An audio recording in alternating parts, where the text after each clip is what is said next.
मेरी नौकरी के द्वार कब खुल पाएंगे, कौन बताएंगे।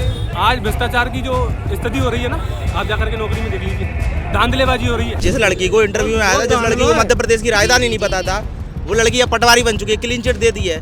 मतलब कैसे चलेगा वो, वहाँ जाके क्या कार्य करेगी। कैसी नौकरी नहीं, अगर नौकरी खुले कच्चू की तो चपरासी की तो लगे, लेकिन नहीं लग रही आज तक। मैं कैसे मैं मोड़ा कैसे, तो कई मोड़ा बैठे हैं। आज अन्नदाता को कितना बड़ा जुल्म हो रहा है। अब जो मांगे मांग रहे हैं, हमको एमएसपी दीजिए, और 50 से 60 ईयर से हम जो मजदूर है, किसान है, उनका जो भी कर्ज है माफ कीजिए। एमए हो, एमपी लो या एमबीए हो, डॉक्टर हो, एमबीबीएस हो, कंप्लीट कर चुके हैं, लेकिन उनको किसी तरह का कोई नौकरी नहीं मिला। मेरा लड़का इंजीनियर है, मैकेनिकल ब्रांच से एमटेक करे, पीएचडी कर रहा है। नौकरी के कारण जब भी अप्लाई करते हैं तो बड़े लोग ले जाते हैं, हमें नहीं मिलन दे, क्योंकि वो रिश्वत पे ले जाते हैं। और यूपीएससी की परीक्षा फाइट करें बैठो है, लेकिन वो बैठो करें, बेरोजगार बैठो। आज 4 साल को इंजीनियरिंग करें बैठो, पढ़ाई कर रहा है। बाकी नौकरी जो नहीं लग पा रही कि पहले ही ले लेते पैसा वाले, वो जो सीट है पैसा वाले खरीद लेते, हम पे तो पैसा है नहीं, रिश्वत मांग। जिस लड़की को इंटरव्यू में आया था, जिस लड़की को मध्य प्रदेश की राजधानी नहीं पता था,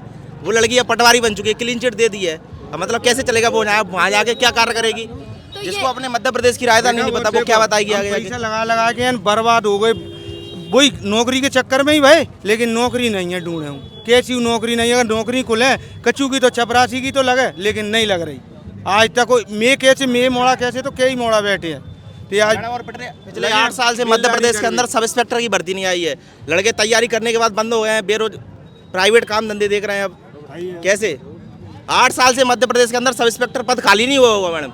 जो सब इंस्पेक्टर है वो टीआई नहीं बने होंगे। बड़ा अन्याय हो रहा है। यही ओनली वन एग्जाम्पल, अगर आप इस बारे में सोचेंगे तो ब्रजभूषण को आप जेल में लेके जाओगे। पॉक्सो केस में ब्रजभूषण को आज तक जेल के अंदर लेके नहीं गया है ये भारतीय जनता पार्टी, आरएसएस। कितनी है आज, अगर महिलाओं के वेस्लर्स अगर ओलंपिक में जब मेडल लेके आया तो हिंदुस्तान पूरा मिठाई बांटता है, आनंद उठाता है, एंटरटेनमेंट करता है। तो ऐसे वुमेन्स को सेक्सुअल हरासमेंट में ब्रजभूषण ने जेल नहीं गया। अगर दूसरी बात और एक है, देश के राष्ट्रपति मुर्मू को कितना अपमान कराया भारतीय जनता पार्टी ने। आज अगर मणिपुर के विषय में आओ, अगर मणिपुर में महिला के बारे में अगर सोचेंगे तो शर्म की बात है। आज तक देश के प्रधानमंत्री, इतना बड़ा अन्याय इस मणिपुर के महिलाओं से हुआ, मणिपुर के वासियों से हुआ। आज तक उनको खाना नहीं मिल रहा है, घर नहीं है रहने के लिए। कितना अन्याय हो रहा है, सोचने की बात है। राहुल गांधी जी इस चीजों को सोचकर महिला के ऊपर अन्याय और बेरोजगारों के ऊपर अन्याय, किसानों के ऊपर अन्याय। अगर किसानों की बात तो अलग चीज है, लेकिन अगर ये मणिपुर की महिला के विषय पे अगर सोचे तो देश के प्रधानमंत्री आज तक उस मणिपुर इलाके में कदम नहीं रखे और उनकी समस्या नहीं सुने और उनके बारे में कुछ सुने नहीं, और पार्लियामेंट में एक बात नहीं बताए। पार्लियामेंट के बाहर सिर्फ 40 सेकंड देश के प्रधानमंत्री की बात हुई, तो सोचने की बात नहीं कितना बड़ा अन्याय इस धरती के अंदर, पवित्र धरती के अंदर हो रहा है। अगर किसान के बारे में सोचा तो रोने की बात है। आज अन्नदाता को कितना बड़ा जुल्म हो रहा है। काले तीन कानून के समय उनकी फसल लूटी गई, उनके साथ अन्याय हुआ। अब जो मांगे मांग रहे हैं, हमको एमएसपी दीजिए, और 50 से 60 ईयर से हम जो मजदूर है, किसान है, उनका जो भी कर्ज है माफ कीजिए। जैसा भारतीय जनता पार्टी के मिनिस्टर ने इस कार के अंदर कुचल दिया है अन्नदाता को, इस पसीना टपकाने वाले को, अन्नदाता उसका अन्न खा रहा है तो उसको जेल के अंदर डाल दीजिए। ये भी काम नहीं हुआ। ऐसे देश के प्रधानमंत्री, और आप कुछ जे मांगे हैं मांगिए, मुंडा बोलते हैं, लेकिन वहाँ रोड के ऊपर खिले गाड़ते हैं और गोले फेंकते हैं। आज अगर कभी देखा गया गोले फेंक के, आज उनके आंखें खत्म हो चुके और हॉस्पिटलाइज हो गए। सो ये इस तरीके का जो अन्याय इस देश के अंदर हो रहा है, ये समझने की बात है। तो किसानों के ऊपर कितना बड़ा अन्याय हो। अनएम्प्लॉयमेंट, अगर आज एमए हो, एमपी लो या एमबीए हो, डॉक्टर हो, एमबीबीएस हो, कंप्लीट कर चुके हैं, लेकिन उनको किसी तरह का कोई नौकरी नहीं मिला। आज रोड पे भारत जोड़ो न्याय यात्रा में देखा गया, भारत जोड़ो यात्रा में 4,480 किलोमीटर के समय देखा गया। अभी 6,700 किलोमीटर में राहुल गांधी की यात्रा जब चल रही है, पूरे युवाओं में राहुल गांधी का साथ दे रहे हैं। क्यों? तो उनको अन्याय हो रहा है। आज सुनाई होगा अग्निपथ क्या चीज है, 73% क्या चीज है, मोदी के पास है क्या, माइनॉरिटी को इस तरह का गलत बिहेव किया जा रहा, ये सब क्या हो रहा है इस देश में। तो सोचने की बात है, अपन इकट्ठा होना। और ये सबूत दिख रहा है देश के प्रधानमंत्री को, आरएसएस को। तो 73 प्लस 15 यानी कि आप देखिए उनका क्या परसेंट वोट है इस हिंदुस्तान के अंदर। ये सबूत इस देश की धरती दे रही है आरएसएस को, भारतीय जनता पार्टी को।